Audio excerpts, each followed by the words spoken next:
وأهل بيته الطيبين الطاهرين المعصومين المظلومين ولعنة الله آبائهم وغاصب حقوقهم ومنكر فضائلهم ومصائبهم وولایتهم أجمعين. أما بعد فقد قال تبارك وتعالى في كتابه المجيد بسم الله الرحمن الرحيم والشمس والضحاها والقمر إذا تلاها صلوات محمد اللهم استقبال آل ابا خصوصاً استقبال حضرت سیدہ کے لیے نظریں نیچی جھکا کر بآواز بلند سلام.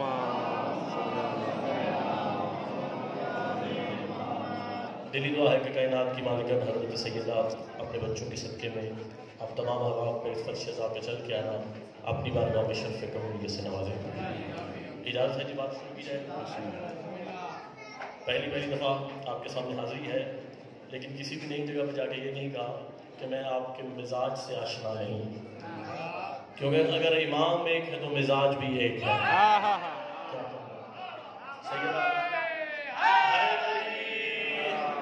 چند لمحوں کے لیے حاضری ہے. میں نے آپ کے سامنے سورہ والشمس کی دعا یاد کرنے کا شرف حاصل کیا. اس بات کا لطف یہ ہے کہ اس سورت کی ابتدا اللہ قسم سے کر رہا ہے. خدا کہہ رہا ہے والشمس والضحاها والقمر اذا تلاها. میں نہ خطابت کا امتحان دینے آیا ہوں نہ سماعت کا امتحان لینے آیا ہوں. بس سجدہ گزاری ہے، تھوڑا تھوڑا میرے ساتھ بولتے رہیں گے تو میں معروضات آپ کی مقدس سوالوں کی نظر کرتا رہوں گا. خدا کہہ رہا ہے والشمس والضحاها والقمر اذا تلاها. مجھے سورج کی قسم، سورج کی روشنی کی قسم اور اس چاند کی قسم جو سورج کے پیچھے پیچھے آتا ہے. سید آپ کو سلام علیکم. خدا کہہ رہا ہے مجھے سورج کی قسم، سورج کی روشنی کی قسم اور اس چاند کی قسم جو سورج کے پیچھے پیچھے آتا ہے. اگر قسم کوئی بندہ کھاتا تو میں بھی مان لیتا کہ یہ سورج آسمان والا ہے، یہ چاند آسمان والا ہے، لیکن قسم وہ خدا کھا رہا ہے جسے قسم کھانے کی ضرورت نہیں. بھائی سماعت میں بولیں، قسم وہ خدا کھا رہا ہے جسے قسم کھانے کی ضرورت نہیں. اچھا ویسے بھی یہ جو سورج آسمان والا ہے وہ ہے حادث، اور خدا کی صفات ثبوتیہ میں ایک صفت ہے وہ ہے قدیم. اور اسلوب تکلم خدا ہے کہ قدیم کبھی حادث کی قسم نہیں کھاتا. پھر وہ کون سا سورج ہے، وہ کون سا چاند ہے جو نگاہ توحید میں قسم کے قابل ہے؟ بھائی حافظ آباد والوں سر اٹھانا. تفسیر کا نام ہے تفسیر قمی. چھٹے بادشاہ سے پوچھا گیا مالک بتائیں وہ کون سا سورج ہے، وہ کون سا چاند ہے جو نگاہ توحید میں قسم کے قابل ہے؟ تو آپ کے چھٹے اور صادق مولا نے فرمایا کہ عید الفطر کا روز تھا، آمنہ کا لال اپنے گھر سے چلا. ریزوی صاحب کہہ رہے تھے کہ خطابت کا مرکز ہے حافظ آباد. میں دیکھنا چاہتا ہوں کہ حافظ آباد خطابت کس طرح سنتا ہے. عید الفطر کا روز تھا، آمنہ کا لال اپنے گھر سے چلا. بھائی خطابت کا فکرہ کہنے لگا ہوں. اور وہ خدا جو بے دل ہو کر محمد کو دل دے بیٹھا تھا. اللہ اکبر اللہ اکبر. وہ خدا جو بے دل ہو کر محمد کو دل دے بیٹھا تھا، اس نے کہا جبرائیل فوراً دنیا میں جا اور میرے محبوب کو نعت سنا. اللہ اکبر. جبرائیل آئے، اپنے ملکوتی پر حسنین کے کریم نانا قدموں پہ رکھے اور کہا محبوب درود و سلام کے بعد خدا کہہ رہا ہے والشمس والضحاها. اللہ اکبر. مجھے تیرے چہرے کی قسم اور تیرے چہرے سے نکلنے والی روشنی کی قسم. آپ جو علی اللہ والے بیٹھے بھائی توجہ کرنا. مجھے تیرے چہرے کی قسم، تیرے چہرے سے نکلنے والی روشنی کی قسم. جبرائیل چلا گیا. اللہ اکبر. جبرائیل چلا گیا. سرکار 2 یا 3 قدم آگے چلے. وہ جبرائیل جو جا چکا تھا وہ پھر واپس آیا اور پھر آپ کہتے ہیں محمد والقمر اذا تلاها، اور اس چاند کی قسم جو تیرے پیچھے پیچھے آ رہا ہے. سرکار نے مڑ کے دیکھا تو پیچھے شوہر بدور آ رہا ہے. اللہ اکبر اللہ اکبر.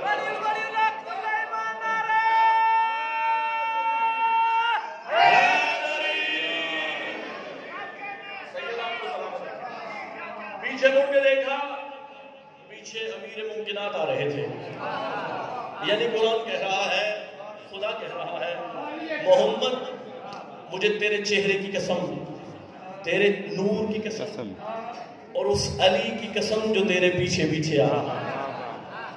بھائی توجہ، جو سرکار وفا کے نوکر بیٹھے ہیں سر اٹھانا، خدا کہہ رہے محمد تیرے چہرے کی قسم، نور نبوت کی قسم، اور اس علی کی قسم جو محمد سے بلا فصل ہے۔ اچھا، اور سید عبد الرزاق موسوی المکرم، جن کی کتاب ہے مقتل مکرم ابھی بھی میرے پاس فون میں موجود ہے، وہ کہتے ہیں میں اس بات کو مانتا ہوں کہ سورج محمد ہے، میں اس بات کو بھی مانتا ہوں کہ چاند علی ہے، طلحہ یعنی پیچھے پیچھے آ رہا ہے، ساتھ ساتھ آ رہا ہے۔ وہ کہتے ہیں لیکن ایسا بعض اوقات ہوا کہ محمد کہاں رہ گئے، علی کہیں اور چلے گئے۔ توجہ ہے نا صاحبان آپ کی؟ سیدنا آگے بس میں 2-4 لمحوں کے لیے بات کہنا چاہتا ہوں۔ بزرگوں کا احترام مانے ہے، بالکل بھی میں آپ کو انتظار نہیں کرواؤں گا۔ وہ کہتے ہیں لیکن بعض اوقات ایسا ہوا محمد کہیں رہ گئے، علی کہیں اور چلے گئے۔ کہتے ہیں لیکن ایک جوڑی کو میں جانتا ہوں، بھائی توجہ میری طرف رکھیے گا۔ وہ کہتے ہیں ایک جوڑی کو میں جانتا ہوں جو ہمیشہ ایک کے ساتھ دوسرا رہا، ایک جوڑی کو میں جانتا ہوں جو ہمیشہ ایک کے ساتھ دوسرا رہا۔ انہوں نے کہا سورج ہے حسین، چاند ہے عباس، اور دنیا میں آنے کی تاریخ دیکھیے، حسین آئے 3 شعبان، عباس پیچھے پیچھے 4 شعبان۔ اللہ اکبر، اللہ اکبر۔ کسے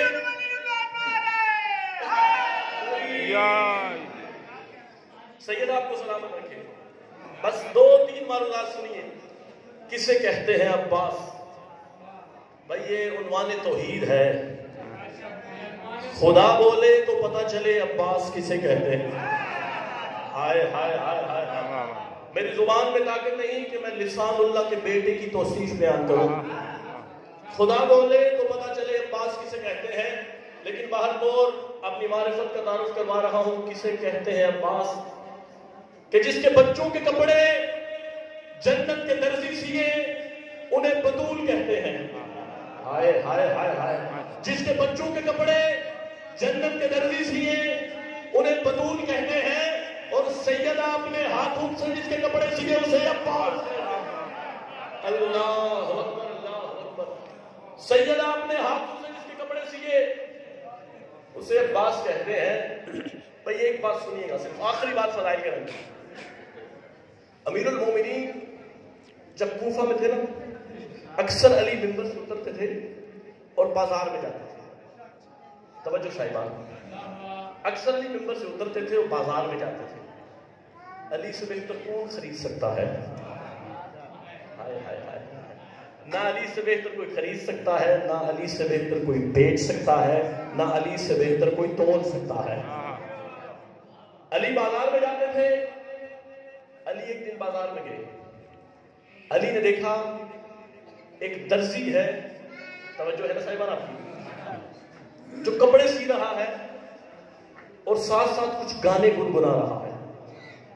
صاحبان پوری توجہ چاہیے، کپڑے سی رہا ہے اور ساتھ ساتھ گانے گنگنا رہا ہے۔ علی نے کہا ہے درزی، کیا ہی اچھا ہوتا کہ تو کپڑے سیتا سیتا ساتھ قرآن کی آیتیں پڑھتا۔ بھائی علی کو قرآن بڑا پسند ہے، کیا ہی بہتر ہوتا کہ تو کپڑے سیتا سیتا ساتھ قرآن کی آیتیں پڑھتا۔ علی کے قدموں پہ گر گیا، وہ کہتا ہے یا علی، اتنا بڑا گناہ آپ کے سامنے ہو گیا، اتنی بڑی جسارت آپ کے سامنے ہو گئی کہ اللہ کے کان سن رہے ہیں اور میں گانا گا رہا ہوں۔ بھائی پیچھے رہ جاتے نا، اللہ کے کان سن رہے ہیں اور میں گانا گا رہا ہوں، یا علی مجھے معاف کیجئے، اور میں وعدہ کرتا ہوں کہ آئندہ سے میں گانا نہیں گاؤں گا۔ توجہ، آئندہ سے میں گانا نہیں گاؤں گا، لیکن یا علی میں دوسرا وعدہ کر نہیں سکتا۔ کون سا وعدہ؟ آیات پڑھنے کا، کیونکہ مجھے تو آیتیں پڑھنا آتا ہی نہیں۔ ہائے ہائے ہائے ہائے، یا علی میں تو بالکل پڑھا لکھا نہیں، مجھے تو آیت پڑھنا آتا نہیں۔ علی نے کہا درزی کان میرے قریب کر۔ بھائی توجہ، کان میرے قریب کر، تاریخ کہتی ہے کہ علی نے اس کے کان پہ منہ رکھ کے چند کلمات کہے. ابھی کلمات ختم نہیں ہوئے تھے، علی کے قدموں پہ گر گیا. کہتا یا علی سورہ الحمد سناؤں. ہائے ہائے ہائے. یا علی سورہ والناس سناؤں.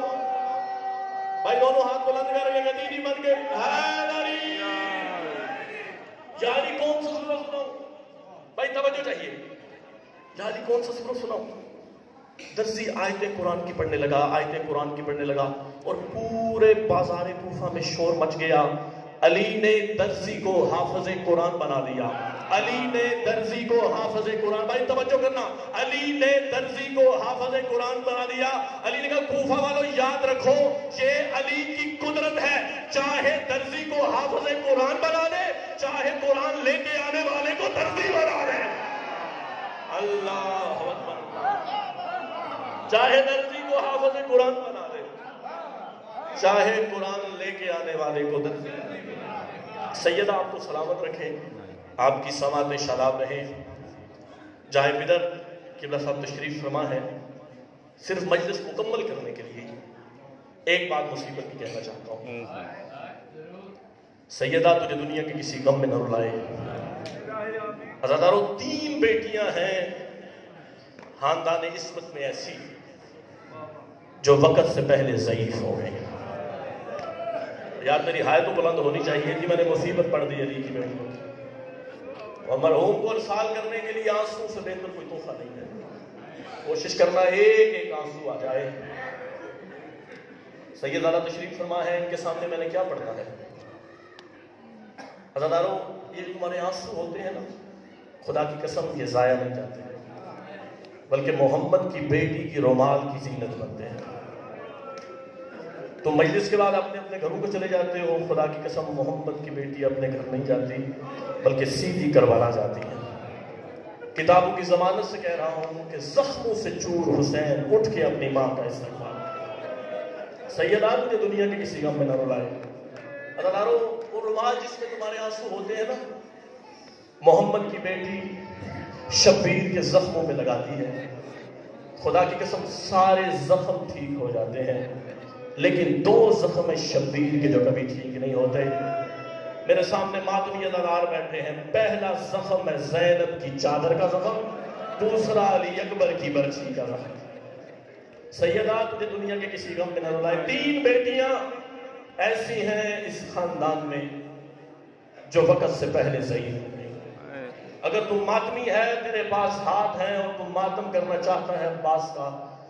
پہلی بیٹی ہے 18 سال کی بطول، دوسری ہے 7 سال کی بطول، اور تیسری ہے 3.5 سال کی بطول.